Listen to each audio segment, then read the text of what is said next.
Tu sabes como se festeja a Páscoa em Portugal?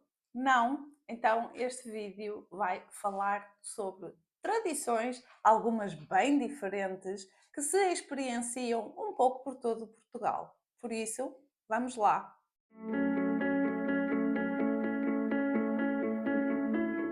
Bom, a Páscoa, já sabemos, é um momento de reunião entre famílias, entre conhecidos. Muitas pessoas aproveitam para fazer umas mini férias. As pessoas que vivem e que moram junto à costa, mas que as suas raízes estão mais no interior, então aproveitam esta época do ano também para regressar às origens, visitar a família e, claro, não podemos esquecer que a Páscoa é essencialmente uma festa religiosa. Então, claro que existem rituais religiosos que estão associados e altamente associados a esta época do ano. Em algumas localidades, esta festa, portanto, a Páscoa, supera inclusive o Natal. O Natal, que de uma forma geral é a festa mais celebrada e talvez a mais importante em Portugal, há localidades em que é a Páscoa a festa que ganha maior importância.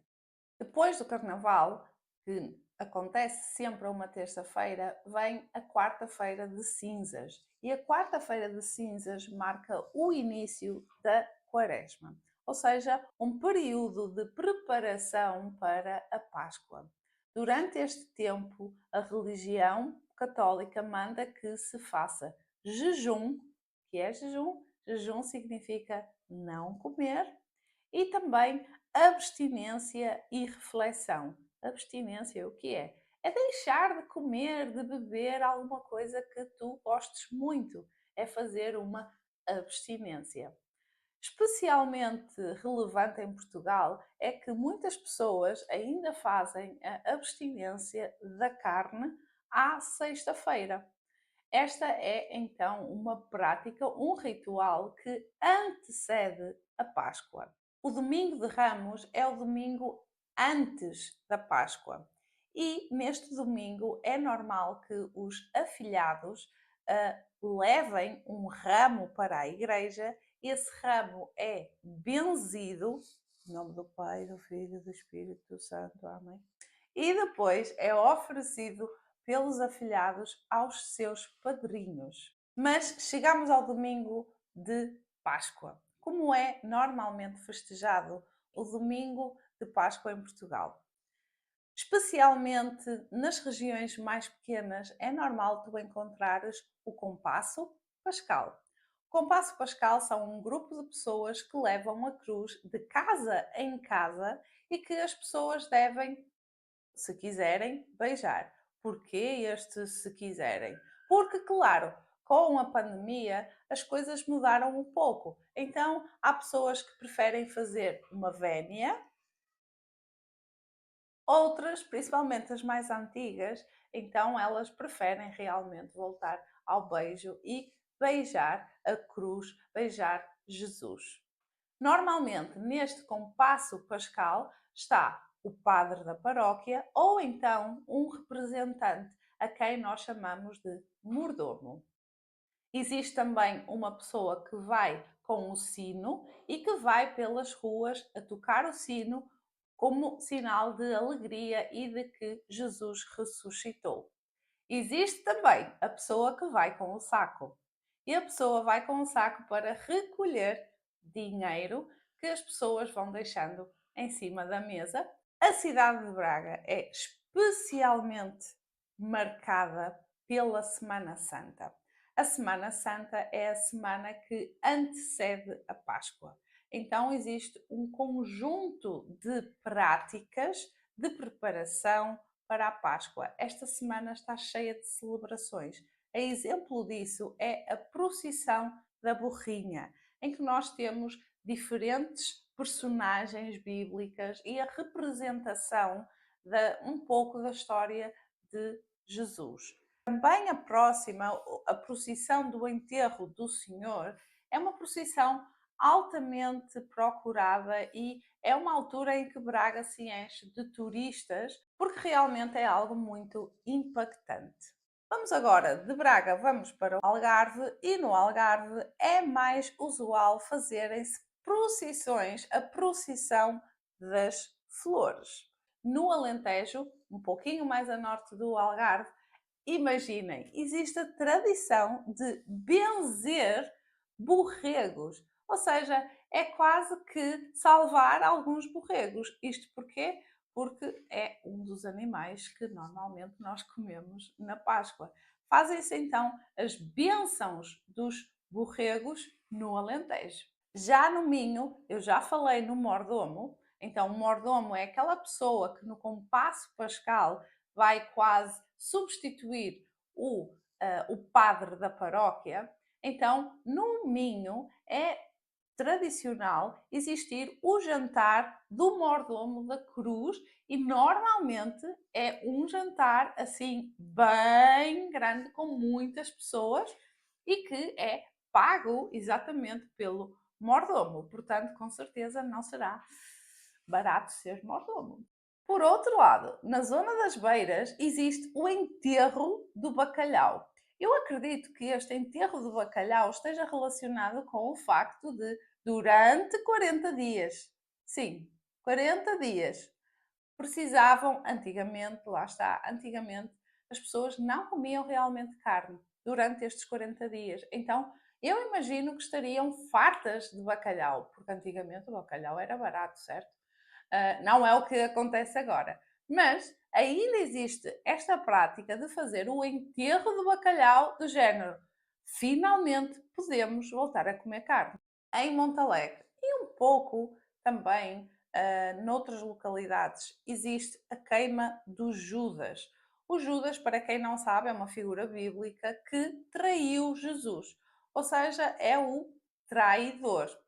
Por isso, no dia de Páscoa, tradicionalmente, existe um boneco que está pendurado e que se queima como quase uma espécie de fazer justiça porque Judas traiu Jesus. E há realmente localidades como Montalegre, que fica no norte de Portugal, norte interior, e onde isto leva assim, tem outras proporções e é realmente muito importante. Mas, depois disto tudo, o que é realmente importante para os portugueses no dia de Páscoa? O que será? Se tu conheces a cultura portuguesa, se tu conheces os portugueses, tu já deves saber a resposta. No dia de Páscoa, o mais importante é a comida. Como assim, Susana? A comida? Sim. Para os portugueses, festa é igual a comida. Então, também na Páscoa, a Páscoa é essencialmente uma festa também de comida. E o que é que nós comemos tradicionalmente na Páscoa?